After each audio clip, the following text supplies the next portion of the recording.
so get your lasers ready, okay? We're gonna do some interactive. I do believe I try to practice what I preach, so we'll try to be as interactive as we can.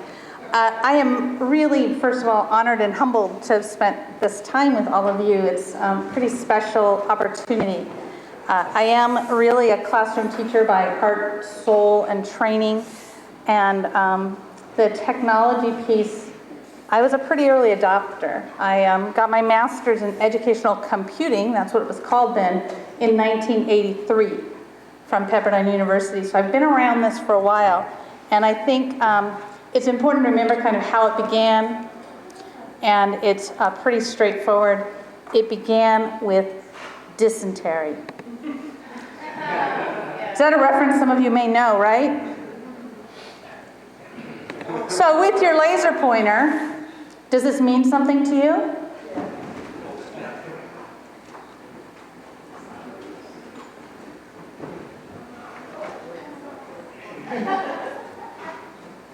We have some youngins here.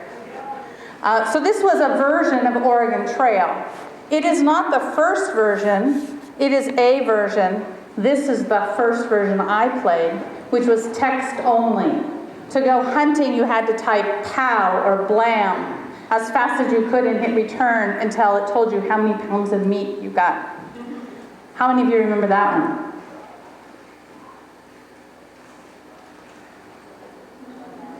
Okay, I'm not quite the oldest one in the room, but almost. So that was kind of where things started. This is kind of a sad part of the tale, but what about this one?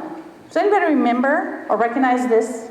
I did it. So there's at least one. This was a product called Juggles Rainbow. It was the first early childhood software product for non-readers. It was on a green screen, yes, a rainbow product on a screen that only had green. It was made on an Apple II. It was made on an Apple II. It was incredibly versatile because it came with a blue strip of cardboard. And you put that on the keyboard, down the middle of the keyboard, and if a child touched above the strip of cardboard, the top of the rainbow became a brighter color green. And if you touched below the strip of cardboard, the bottom of the rainbow became a brighter color green. And you could, get this, turn the cardboard the other way, choose another game, and the wings of a butterfly would light up based on which side of the cardboard they touched. It eventually did talk if you had speakers. We didn't. And at the time, I think now we would call this kind of chalk dust. We probably wouldn't get 99 cents for it, even. When we had it, it was magic. It had 9 games. It did have 9 games. Yeah. There was a lot. You were involved, you know. But this was groundbreaking stuff. 1978. 1978. Okay. So this is kind of where my teaching career with technology began. I taught in inner city schools in Los Angeles, California. I had 37 second graders my 3rd year of teaching. 37 second graders, only one spoke English. Half spoke Korean, half spoke Spanish. I wrote grants, I got computers, I got robots, and we all spoke computer.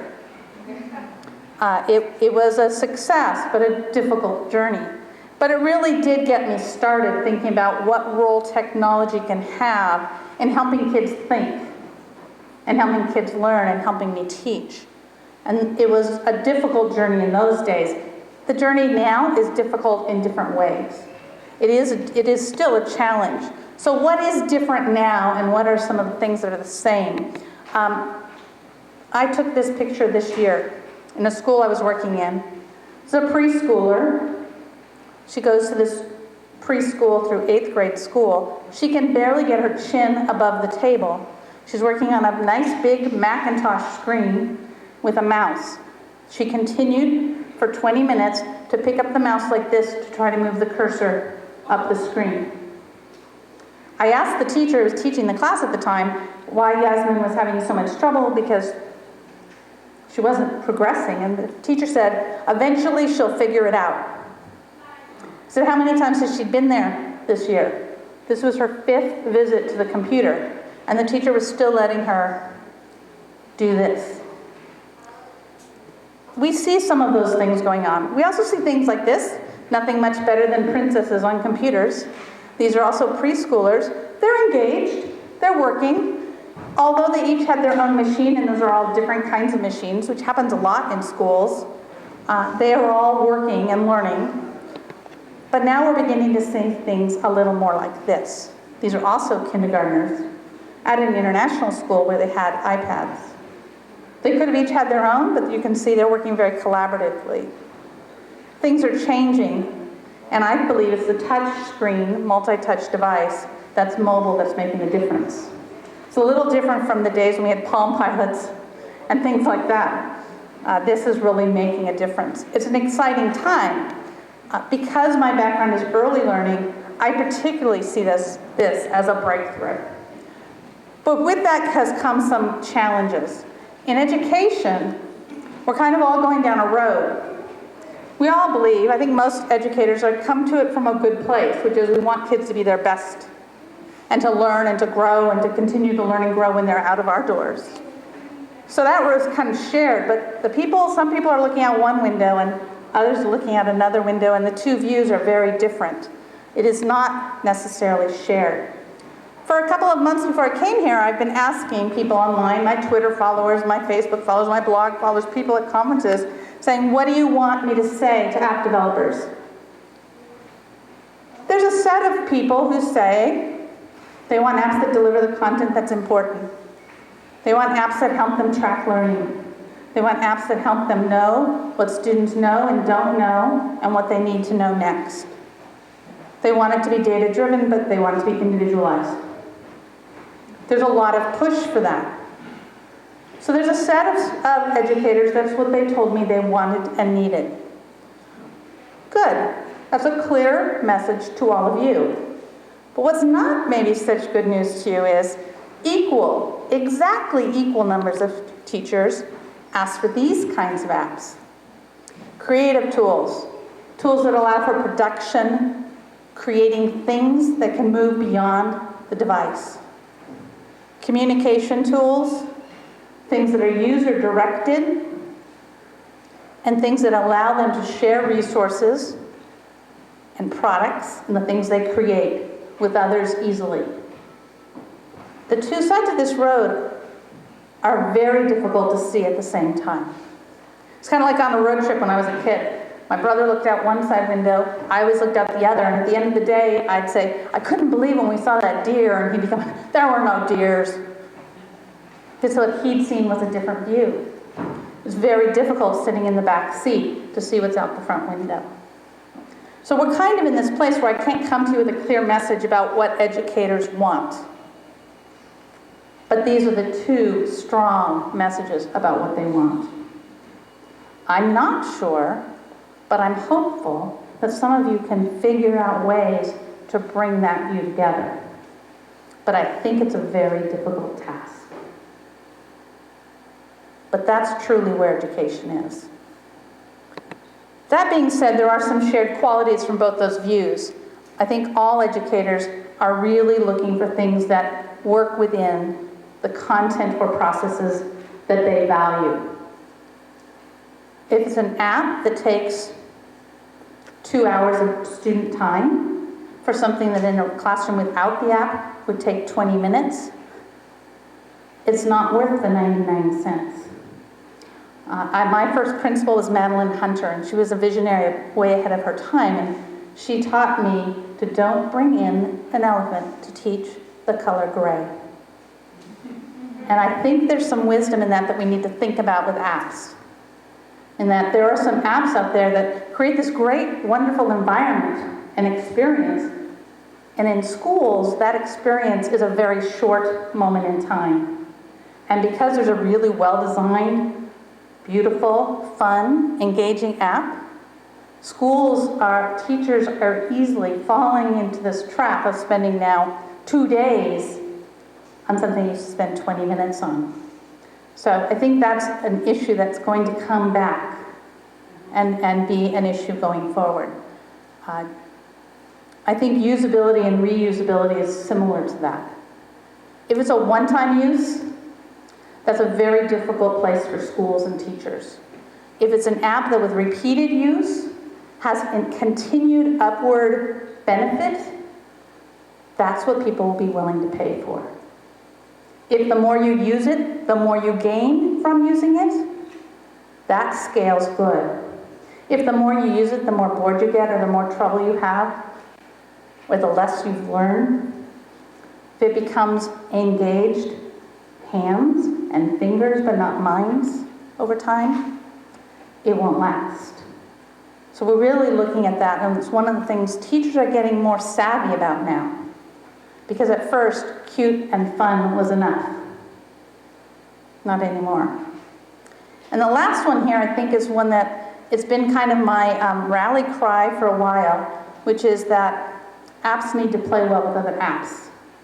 Or at least the files that are produced need to play well with other apps.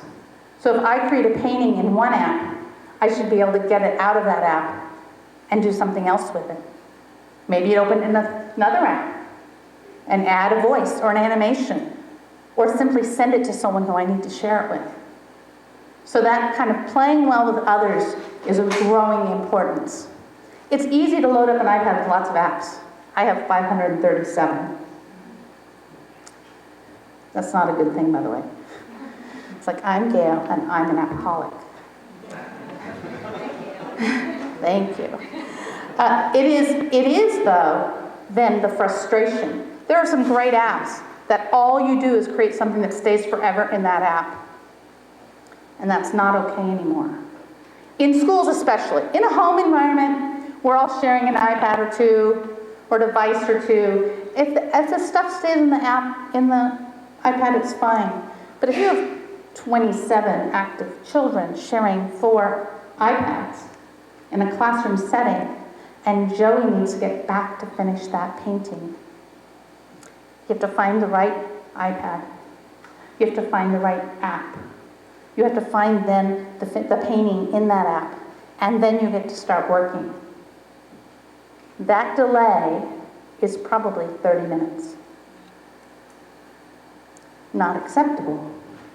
So I think those are really important features. And then as I was working on this and reworking on this and reworking on this, I got to thinking about something that I was not hearing in the conversation. So I wanted to talk about it. And there's this bit of research, actually there's a lot of research, but the bottom line here is, it doesn't matter how good or bad an app is if it's used in unimaginative, unempowered ways. And there's been a lot of talk about the app. There's been some talk about the child, but very little talk in the last day and a half or 2 days about the adults in that system, be that a parent or a teacher. And I think that's a really important thing to think about, that there are tools that can be powerful that weren't intended to be because of how we choose to use them. You've known for a long time that you can give a kindergarten teacher a box of recycled egg cartons, and magic can happen because she or he can make that happen. And we can do that with apps as well. But we need to, I think, begin to have bigger conversations about that. That a child takes a device or an app and goes and sits down and does it and is non-disruptive and is doing whatever the content is fine. But then what's the so what of that? When do they share their discoveries? How do we make real that knowledge? How do they have that conversation? What are the entry points to adults into the apps you're making for kids? And my job as a professional developer is to help the teachers find those entry points. But it'd be really nice if some of those were in some apps. I'm not saying it's not there in some apps, but it's something to be thinking about. There's a lot of talk about parents in that space, but in education there's not as much. But I think we need to be thinking about that. The interface does matter a lot. Multi-touch and multi-users. We're sharing devices in education still by and large. Here are 2 apps that are designed for multiple users around a single iPad. They're not perfect, but they're beginning to show promise and possibility. I think that's an important thing to look at. If the device has multiple touches, we need to be thinking about how we leverage that to student benefit. So both of these activities are designed to have children working together in a competitive or cooperative mode, depending on the tool. I think we also need to look at that access to settings issue, especially with younger children. These have a couple of examples. The one, multi-touch math, has two little cogs, and you have to touch both the cogs at the same time to get into the settings, so children don't stumble there accidentally. I'm not worried about children getting into settings and doing something inappropriate, but it's disruptive to learning. So we want to make it a little bit more difficult. The one on the right, which is, tells them in text what they have to do to get to the settings, is another example. Very quick for an adult to come over and do whatever they need to do, but less likely for a child to do that by accident. So we need to be looking at those things.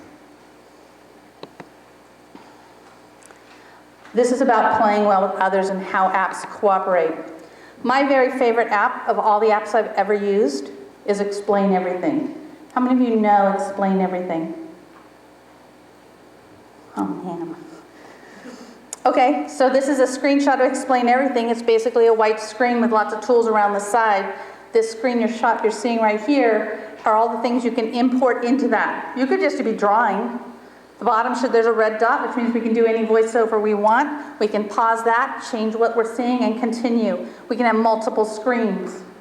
So it's importing, it's bringing in all these kinds of things, websites and videos. We can annotate on a live web browser. That's pretty good, but what happens when we've done with it? Here are all the ways we can get images out to photo roll, email, Dropbox, Evernote, on and on and on. Files are not tracked. If we've made a video because we've added audio or animation, here are the ways we get the video out. This is a $2.99 app. This is the kind of app a school could put on every device and perhaps never buy your apps. I've used it with children as young as 3 and adults as old as 73. Only because I haven't worked with anybody older than that. Very easy entrance to learning to use this app, and it keeps building and building and building, and the things you can add are amazing. So we need to be looking for those kinds of things. What's not appreciated about apps in education? In-app purchases. Been a lot of talk about that. I know it works in the home market. It cannot work in its current format in schools.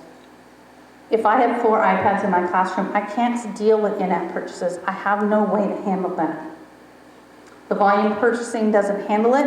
Schools don't know how to handle it. I can't run around and go from computer to computer, or iPad to deal with it.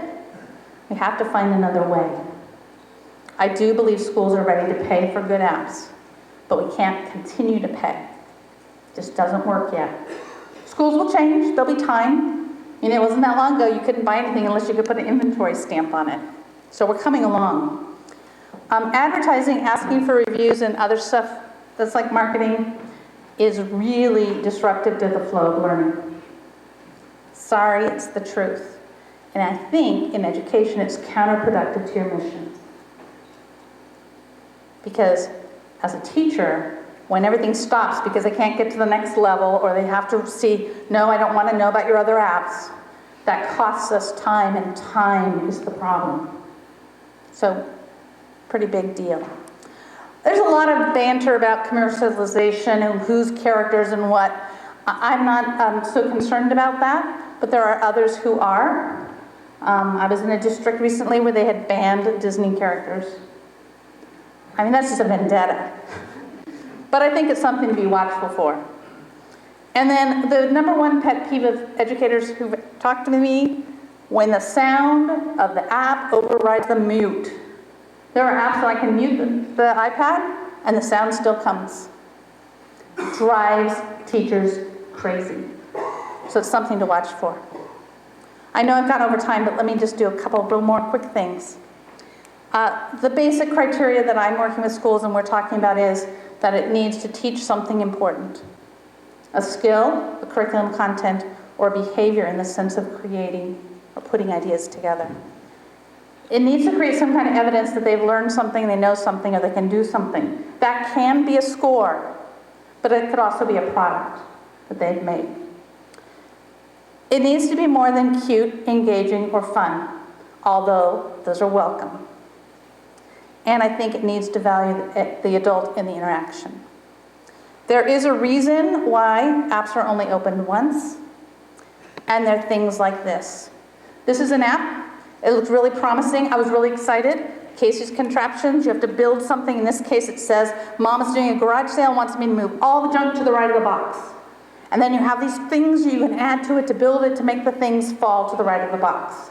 It's a great thinking, problem-solving activity, but if you can't read, you can't succeed because it never reads the instructions. That's a mistake. Toggle on and off, give an option, but by not giving it any other way but in text, there's a whole group of children who have no chance of surviving that. And that's too bad.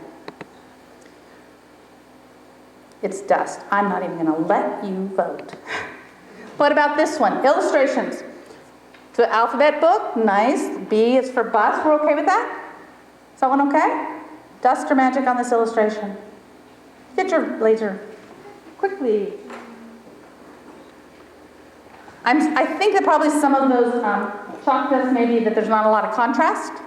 But, okay, that one's not heinous, but what about this one? F is for flower. No child I've ever shown this to said flower. They all say F is for rain. And then there's this one.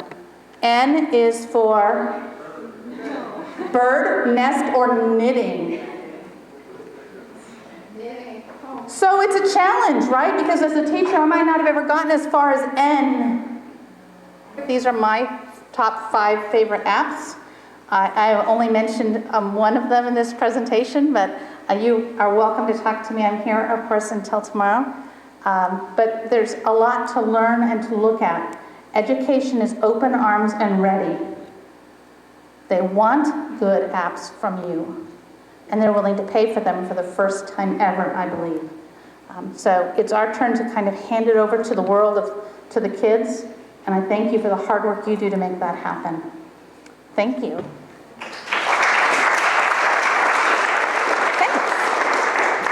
Can you take some questions? I can, if you'll let me. I would love to. So you described the environment as you see in an app or you reject an app. How much do you feel that the education, the teachers are open to a dialogue with the developers? So instead of just waiting for us to fail. I will say that educators don't, in general, feel empowered to have a voice to you. Educators in general, I believe, feel like they know their craft and they don't know your craft. It's like you can go to the store and buy shoes and you know what you like, but you can't make shoes. And you don't think you have any voice to tell the shoemaker what you want because they're somewhere else. It is a challenge. So I feel very honored to get to represent the voices out there that think they have no voice. But I will also tell you that if you ask and you mean that you really want to hear, you can get them talking. Oh yeah, that's my... But it's a challenge because they don't know what they want, and they don't know what's possible. It's all so new. But if you ask, they're pretty good about telling you. To any classroom teacher, how important is the design of the app versus the content of the app? And by design, you mean? I mean any design elements, color, character, setting, or straight text work in many cases. The App Store is crowded, and catching one's eye is important, let's face it, that's the truth of it. But most educators will tell you they don't go buy an app for their class because they like the color or the character, but because of what it does for kids. That isn't to say, though, that if they don't like the characters, that they will get it even if it has good content. There's a funny little line there, right? And so I think I know that there are groups of educators out there that are getting apps because they don't look the same as all the other apps. And that's part of it, too. Was that close to answering what you were asking? Thanks. From an educator point of view, there are some reasons for not appreciating it. Just like in-app purchase, advertisement, commercialization, characters, etc.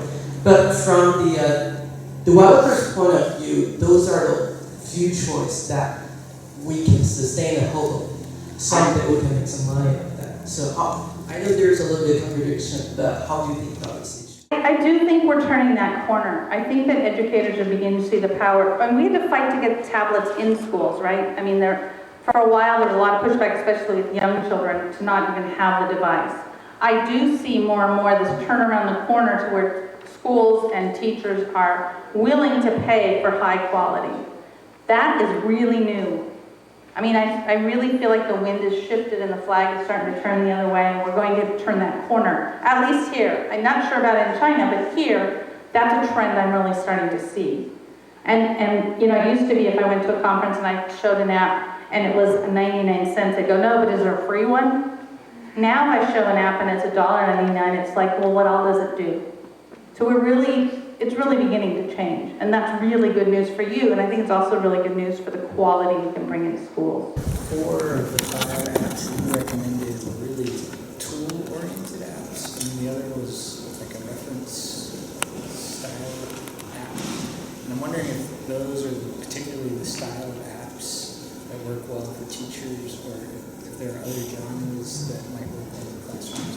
I do have a bias toward tool apps, and that's partly because every teacher has a way they teach, say, factoring. And you can have the best factoring app, but if you call it something other than whatever she calls it, it doesn't fit. So it's very much a tighter mesh problem there. Also, I know there's a lot of push for Common Core. I live in Texas. We don't do Common Core. We're going to begin to see more of that fracturing, I think, and so content is difficult. Now, especially if the goal of the app is to do the teaching. If the goal of the app is to provide things to talk about, so if I'm going to talk about factoring with some content there, then it's a relationship between the app, the teacher, or the adult, and the students. Then we have a little more leeway. But if it's a handoff to kids, and it doesn't match the lingo or doesn't match the progression that they're using, then you're going to be in trouble, because it doesn't fit. The good thing about tools are they're content free. There's no content built in. So there's a huge advantage to creating a creative tool that anyone can use. So my bias, because I work internationally and I work with lots of different schools at all grade levels, is to push towards tools because anyone can use them, and the failure rate is very low for getting things started. If I start with an app that has some question, then we've lost the battle. So that's why that bias. Not to say that I couldn't, given more time, give you some of the best content-rich apps as well. A follow-up question. Where do you, as a person or as a category, find these apps, and how can we have a better conversation? The reality is I spend full time every day. I'm online, I'm on Twitter, I'm on the Appalicious, the Apple Learning, all those places. I'm listening and watching, and I'm buying apps and testing them and testing them and testing them. And it takes a lot of time and energy, as Warren would say. Lovely learning. Yes, lovelylearning.com. Gail, thank you so much. Thank you. Thank